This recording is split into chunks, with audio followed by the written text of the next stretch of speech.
All right, thank you, Courtney. And Dr. Hales is up next. So, Dr. Hales, whenever you're ready, the floor is yours, good sir. Thank you so much.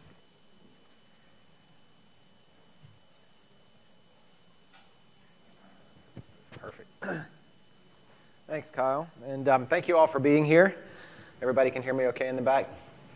So I do have a tendency to wander around, so apologize if that's distracting. Let me know if it becomes too much of an issue. So my name is Chad Hales. I am the clinical director of our cognitive neurology clinic at Emory, and associate director of GMN, and happy to be here to chat with you guys and give a little bit of an intro. And I left off part of my title. The title I was given was The Right Program at the Right Time, a Case-Based Presentation. And trying to meld those two, well, we'll see if it works. So let's move forward. So what are our learning objectives? So a couple. Big thing is I want you to feel like you have a good feel for who may benefit from a referral to the Georgia Memory Net. And so you'll learn, I'll kind of give you a little bit of an intro, but then as we move throughout the next day and a half or so, you should start to see how all the pieces kind of come together. And if they don't as we move forward, I want you to find me or find one of us in the program and say, I didn't quite understand that. Let us, help me out here, because we really want you to have a good feel so that as you go back into your practice, but also so that you can share with your colleagues. Because this is, I think, an opportunity, with this being the first chance at having a group like this to hear about the Georgia Memory Net. We'll talk about some of the current challenges. I'll limit that because I know Dr. Cohen is coming up. And then a couple of things here about how we are going to try to increase that collaboration piece, which is a big part of the Georgia Memory Net and how it interfaces with primary care providers. And then perhaps the more important and exciting aspect of this is what's coming. And so you'll see towards the end how the right program at the right time is there are some things that we're doing now, but there are also some things that will be happening soon and some things in the future where I think we will be able to help as things move forward in the field of cognitive disorders and Alzheimer's disease and related dementias. It's helpful to set the stage, though, right? We've got to make sure we're all on the same page when we're thinking about our patients. And so I like showing this slide because it talks about cognition as we age. And what that does is we know as we get older, we're going to have some declines, right? Memory problems, language problems, just part of normal aging. The challenge is, identifying those patients who may be on a quicker trajectory, such as represented by this green line, or when you kind of start to really put your foot into that first decline with a cognitive symptom, and this concept of mild cognitive impairment. And of course, in the past, and I won't talk a whole lot about this, but in the past, we've focused a lot on patients who already have a diagnosis. And as we're learning some of the therapies that are coming out, we know that they're more helpful the sooner that you may start them, which is in that mild cognitive impairment, very, very early stages of symptoms. And what you'll see towards the end is that the field is even moving further back and identifying patients that could be at risk, that could benefit. And so lots of opportunities here. So here's the case-based presentation part. So we'll see if we can interface a couple of things. So just going to throw a couple of cases out there. So we've got our framework, normal aging. We've got some cognitive decline, folks that are on that green line. And just a couple of cases here. Here's one. 73-year-old presents with word finding difficulty and memory loss, independent, and feels that symptoms are no different than her peers. Pretty common presentation, right? 82-year-old brought in by family, denies symptoms, but according to the family is having multiple challenges at home, keeping track of medications, finances, and recently become lost while driving. So I know you guys have seen that, right? That concept of insight or difficulty with recognizing that there are cognitive symptoms that are present. Very frustrating for family, often not as frustrating for the patient, right? They're like, not much going on here, but family's like, you didn't pay your taxes the last 2 years, and it took you 5 hours to go 4 miles. So there, some opportunities. 81-year-old presents with visual hallucinations and fluctuations in cognition. So is that related to an ongoing dementia, Alzheimer's disease as later stage, or is it something that may not be Alzheimer's disease, like Lewy body dementia? older person with just there for their routine health maintenance. Maybe they don't have any symptoms at all, but maybe on your screening you might identify something, or maybe not. And this one will become even more frequent, and we'll talk about this towards the end. 68-year-old presents with genetic testing showing that they're E4, so apolipoprotein E, which is a genetic risk factor for Alzheimer's disease. 2 copies of it, which increases your risk for Alzheimer's disease by 13, 14 times. And a new positive amyloid plasma ratio, and I'll tell you what that means if you haven't heard of it before later. So what's our patient? Again, kind of framing it. We hear about Alzheimer's, but what else could there be?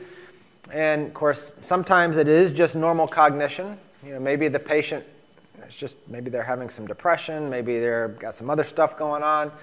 But oftentimes, you're creating this framework of mildly impaired, which you've already heard about, dementia. In our older patient population, you think about Alzheimer's disease, but then there's stuff that's not Alzheimer's disease, right? And so then that's when it starts to get a little more tricky as you're trying to think about etiology. And that's one of the concepts that I'd like you to kind of bury back there in the brain as we move forward. That concept of etiology is going to become more important. I don't want you to have to read all of these, but there's a lot of things here that can contribute to cognitive decline. Neurodegenerative, things that may impact cognitive reserve, medications, polypharmacy, poor sleep, those types of things. So how does this interface with primary care, right? Because you guys, you're the first to hear about or detect symptoms, right? You have to make a quick determination, is this person sick or not sick? I mean, you've got, what, 10 minutes with the patient, 15 minutes with the patient? You got to decide whether you're going to initiate some kind of workup if they're sick or not sick. And then you've got to decide, well, should I start them on something or should I refer them? And, is that referral going to benefit my patient, or is that referral going to help me as I care for that patient? Which is another important concept. Is that referral going to get some information back to me so that I can efficiently take care of my patient as we move forward in time, rather than just getting some recommendations that I have to spend a lot of time dealing with. But it's a little bit trickier than that, right? There are challenges, especially in the neurodegenerative space. We all know the therapies have been relatively modest, which has maybe decreased our excitement about either making a diagnosis or sending a study to confirm an underlying diagnosis. And this has created a bit of a sentiment for both patients and providers that, well, nothing can be done anyway, so why am I going to bother to do this? Or I live in an area where I don't necessarily have some of the diagnostics or the resources to make this happen.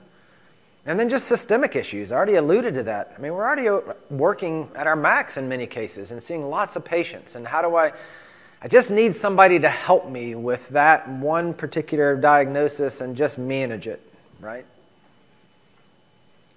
I'm not going to pretend to have solutions to these challenges yet, so let's just be very clear. That's not my goal today, but I do hope what you'll feel by the end of the weekend is that there are some options and opportunities where we may be able to start to grow some of those relationships that could be helpful in caring for patients as you move forward. So let's go back to this first patient, because now this is the audience participation part where you get to think. And I won't go through all the cases like that. I've just got one that I interface through. So this is our 73-year-old, right? Came in with some memory problems. Her MoCA, of course, most folks know about the Montreal Cognitive Assessment, one of the kind of standard screening tools we give. A 24 out of 30, so depending on education, probably not terrible. And so what do? Well, we are at a Georgia MemoryNet PCP Symposium, so you could refer to the nearest Georgia MemoryNet site, or a neurologist for a detailed evaluation. We've already talked about some of the challenges of that. Is it going to be helpful? Is it going to change something for the patient? You could go ahead and just send, maybe pretty savvy, go ahead and send some basic labs, make sure their B12 and thyroid is okay, optimize their vascular risk factors, and then just say, well, all these look pretty good, probably just age-related memory loss. Go back to my curve earlier, right? They're on the yellow curve up at the top. No problem, go ahead, head on home. Maybe you have the ability to do some imaging and maybe some biomarker testing, which we'll talk about, because with some of the memory and language issues in a person in their 70s, if it's progressive, could be Alzheimer's disease. Or, my favorite, let's put her on donepezil, tell her additional testing will not change management, and call it a day. I'm afraid to ask what most of you would do here, but please, what do you think? A, B, anybody want to raise hand? C, D, yeah, okay. We'll come back to that. There's no right or wrong answer. I mean, all of these are feasible, right? Depending on what you have in your practice, what's available. But what we need, or what I'd like you to think about is, well, again, what's that etiology for this patient? Because it could matter as you start thinking about therapeutics as we move into the future. And actually, not in the future is now, which I'll show you momentarily. So for this patient, and the reason this is important is it comes down to what can you measure. And this, just to orient you to this slide, we look at it a lot, sometimes take it for granted, but it's important because it highlights how, and I'm just focusing a little bit on Alzheimer's disease today because it's the most common, but we're learning similar things in dementia with Lewy bodies and frontotemporal dementia and all these other neurodegenerative disorders that as we move forward, we'll get to a state like this. But just to orient you, you've got basically different tests, whether it be underlying pathology like amyloid or tau, neurodegeneration or cognitive changes. On the x-axis, you've got cognitively normal to mild cognitive impairment to dementia. And this is just showing you kind of a rough estimate of how these things change through time, going from normal to abnormal. And with this purple line indicating where the patient starts to have symptoms. And what you'll see is that lots of these things are changing even before the patient has symptoms. And so when someone's coming in and they already have memory problems and language problems, there's already things there that you can look for and that you can measure and you can try to confirm what that underlying diagnosis may be. And so we'll come back to that. And of course, there's our picture of Alzheimer's up at the top. You can look at different biomarkers such as hippocampal atrophy. We'll show a little bit of that in one of the sessions later. You can do lumbar puncture. So looking at changes in amyloid and tau or special amyloid imaging. And again, we'll talk a little bit about that later in another session. So where does the Georgia Memory Net come into all this? You know, that was choice A in the questions and the answers there. And the first part is what we're doing now, increasing the primary care awareness for screening of cognitive impairment and memory loss. Again, because here's the opportunity. We know we can measure. And what you'll see in a little bit later in this talk, as well as this afternoon, of how those measurements could potentially lead to changes for that patient that may improve their quality of life as they move forward. So, you know, GMN was set to develop a network of memory assessment clinics. You saw where some of the funding came from earlier. This is a state-funded program. And we're so honored and grateful that they would look at this as something that's really important. But it does require that collaboration piece, which we're hoping that we're going to continue to foster as we move forward. And then, of course, it was also set up an IT infrastructure that will allow us to track patients and to do comprehensive evaluations. And that's really the goal here, is memory assessment clinics that take what we've learned in the Emory Cognitive Clinic and tries to put some of those diagnostic processes to make them more accessible to people across the state. And so who might benefit? So, in these cases, you may identify somebody that has an underlying memory problem. People that would most likely benefit are those who are maybe just starting to have some memory issues or cognitive impairments, and there's an unclear diagnosis. Again, what's that etiology? What's making the brain cells not work like they're supposed to? Patients that may be less likely to benefit, those with a clear diagnosis. Perhaps those are already in skilled nursing, maybe some younger patients, but there are caveats to that too. Some younger patients get Alzheimer's disease, and so you've got to keep that in mind. What's the process? Well, the process involves primary care, recognizing that there's some symptoms. It involves a referral to one of our MAC sites. There are a couple of visits. One is just kind of initial diagnostic assessments, including some cognitive testing, completing brain imaging labs, getting biomarker testing if needing, and then an etiological diagnosis that occurs at the next visit. This is really integrated with a community services educator that helps with that handoff back to the primary care provider with recommendations. At this point in time, it's kind of meant to be, well, we're going to help out with that etiological diagnosis, provide some recommendations, get folks plugged into community resources, and again, provide those advisement back to PCPs. But I will let you know, and you'll see this in my future slide, that we are trying to look at opportunities of how do we broaden some of the resources and support that we know are working for our patients in other settings. How do we make that more broadly accessible? And could that potentially change the types of patients that GMN serves as we move forward? And the answer is yes, and you'll see that on my last slide as we move forward. What are some other opportunities? So you saw on the map earlier that there are 7 MAC sites that are set up across the state.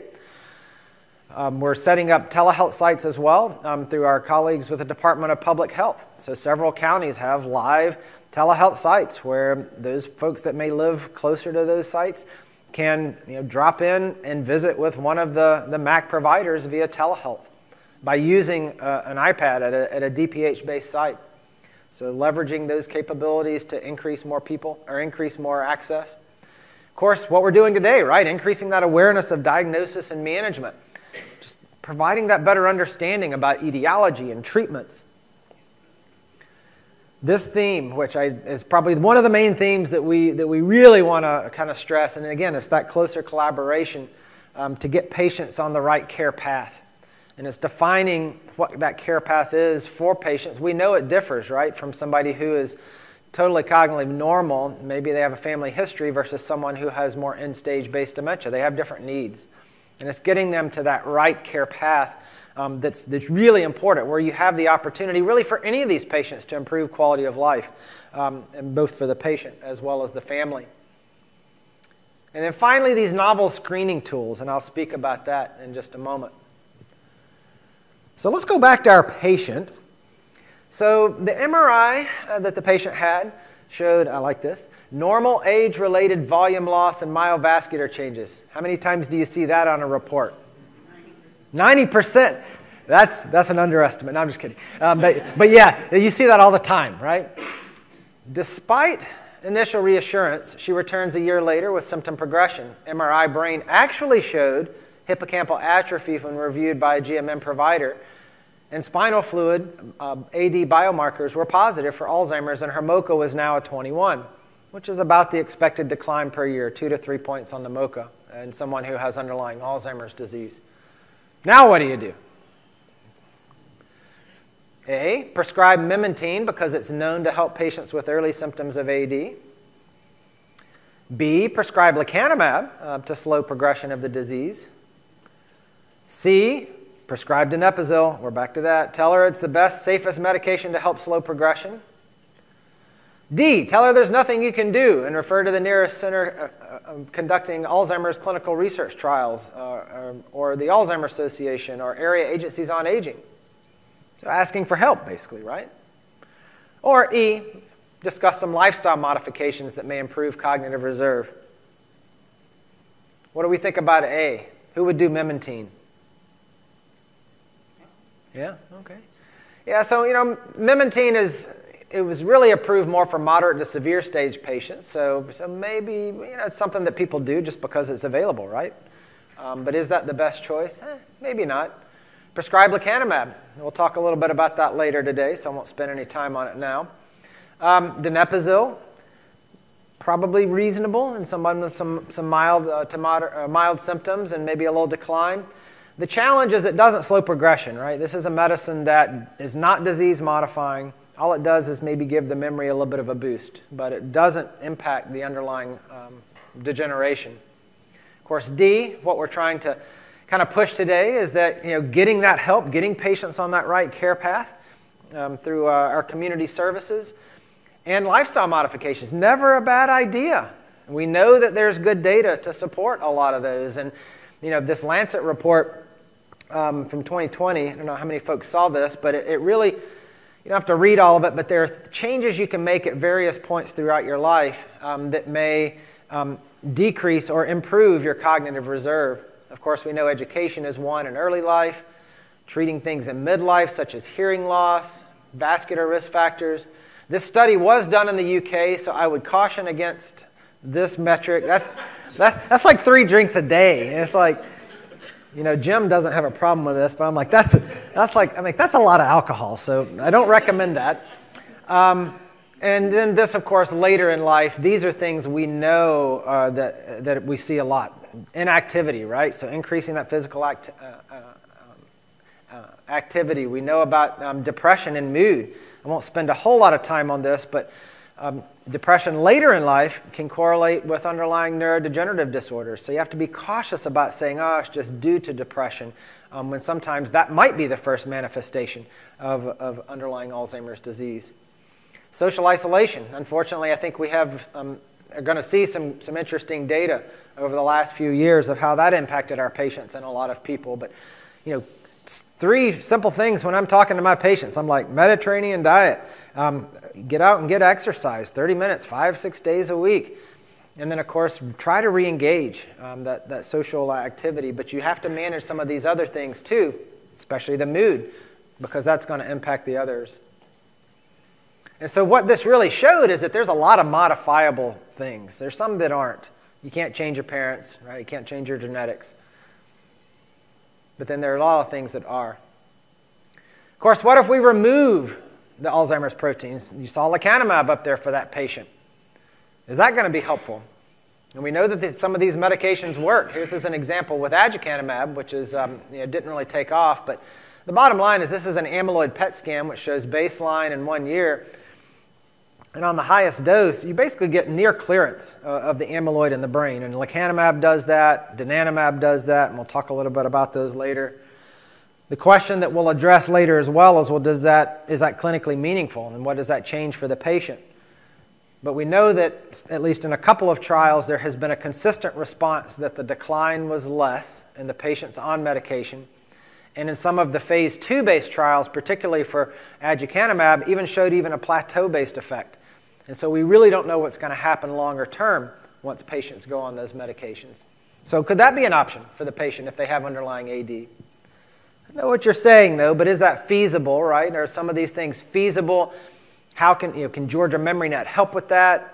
If I live in a small town in rural Georgia, I mean, you have to have an accurate diagnosis. You've got to have access to infrastructure. You've got to have MRIs and infusions and all of that. You've got to have expertise for monitoring. This is just too much, right? I mean, can you really put your patients on this? And the answer is, yeah, it's a lot. And we'll kind of address some of that later today. But what happens when we get a subcutaneous formulation and now they can give themselves shot like they do insulin? What do you do then, right? So that's why it's important to start thinking about this etiology, getting folks in the process, getting those diagnoses, because the opportunities are coming and we need to be ready. And that's where the state of Georgia had the vision to make Georgia ready to do that with a program like this.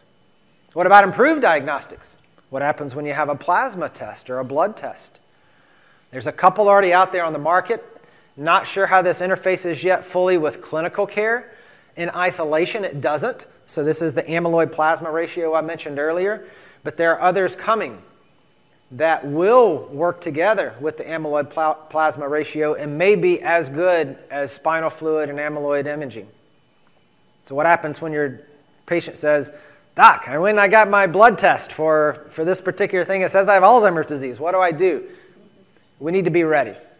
Right? So the plasma biomarkers are coming, and they'll be here soon. Who's seen this? Who saw the commercial for this? This is a Quest, so Quest webpage. I am not advertising for Quest. Let me just be very clear. I don't hold stock in them, nor do I want you to order this. But a few weeks ago, they released a straight-to-consumer Alzheimer's disease test. Straight to consumer. You can go on with your credit card, and for $399 plus a $13 physician fee for the interpretation.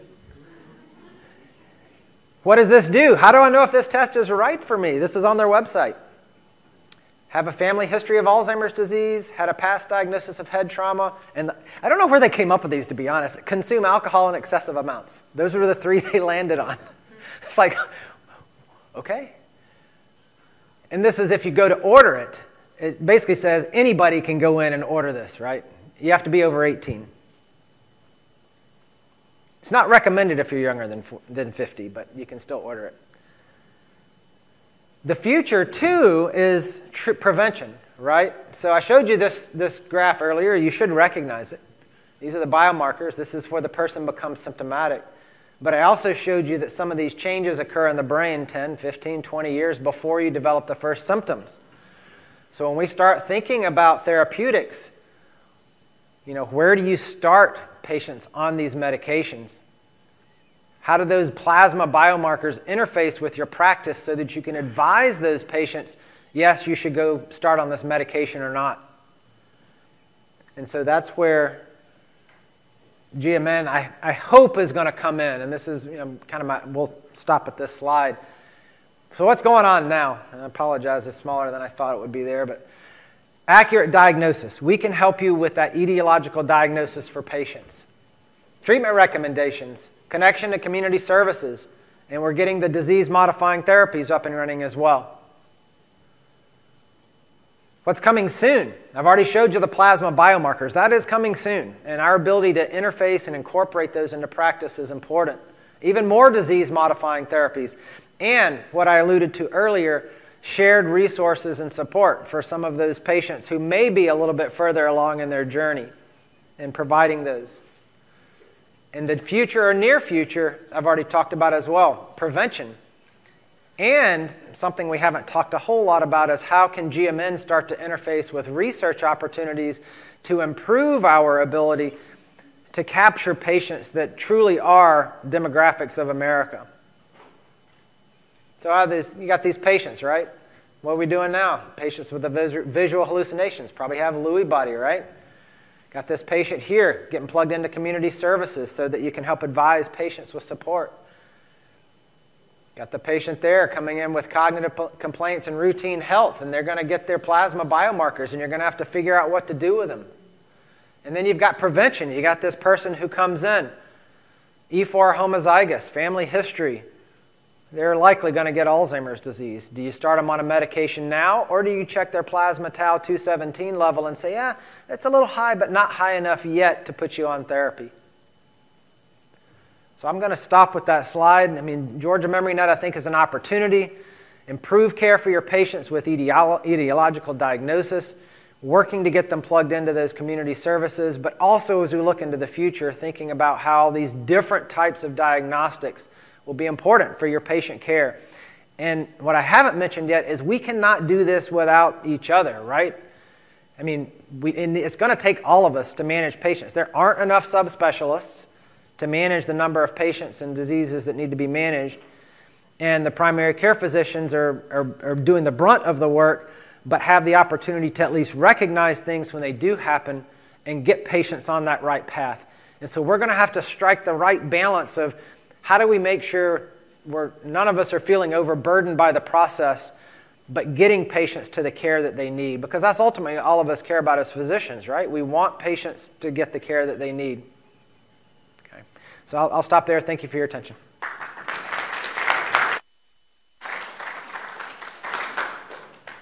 I don't know if we have time for a couple of questions. I'm not sure what the... Yeah, go for it. There's two things that we run into. The neurology referral time is too long. So when they come in and we're pretty sure they need biomarkers, I think we need some help with a cheat sheet of what to order, with what insurances and what labs and what it really means, the differences between the biomarkers, what do we really need to make a diagnosis and what's going to get paid for, and then on imaging, what's helpful to make a diagnosis so that we can move on to the next step when they can't see a neurologist. Yeah, so the answer to your first question is that's where, for right now, placing that referral to Georgia Memory Net is what you should do to get them plugged into the process, because we'll manage all that for you, and the wait times are not, at least for now, what they are with some of your community-based neurologists. And if they are, let us know. If they're getting high, let us know. I mean, we want feedback. It's a two-way street. We got to figure out how do we meet supply, demand, and we're trying to address that with some different new kind of training type programs to get expertise ramped up and enough people. But it's a supply-demand issue. As far as the imaging, we'll talk about that in a couple hours here in our imaging session. But there's nothing that we can order if they refuse and say, "You're my doctor. I'm only going to do what you say. I'm not going to anybody else, but I want some lab tests to tell." So that's a great question, and that's something that I think, as GMN need to think about, as putting up a type of a list of different tests that could be helpful for those particular. Because I know what you're saying. There are some patients who are like, "Yeah, I'm not going anywhere else, but if you can help me out here, help me out." But again, it's striking that right balance of, if you order those, you got to know what to do with them and how to interpret them. And I'll show you the challenge with that later in the imaging session. Is that even with some of the plasma and spinal fluid-based biomarkers, interpreting those, they're not always what the algorithm output says they are, as far as being normal, abnormal, borderline, or whatever. There are some nuances to that. Great. Well, find me throughout. If you have questions, feel free to pull me aside. And unfortunately, you're going to see my face a couple of times today. It is what it is, but I'm happy to be here, and thanks for your attention.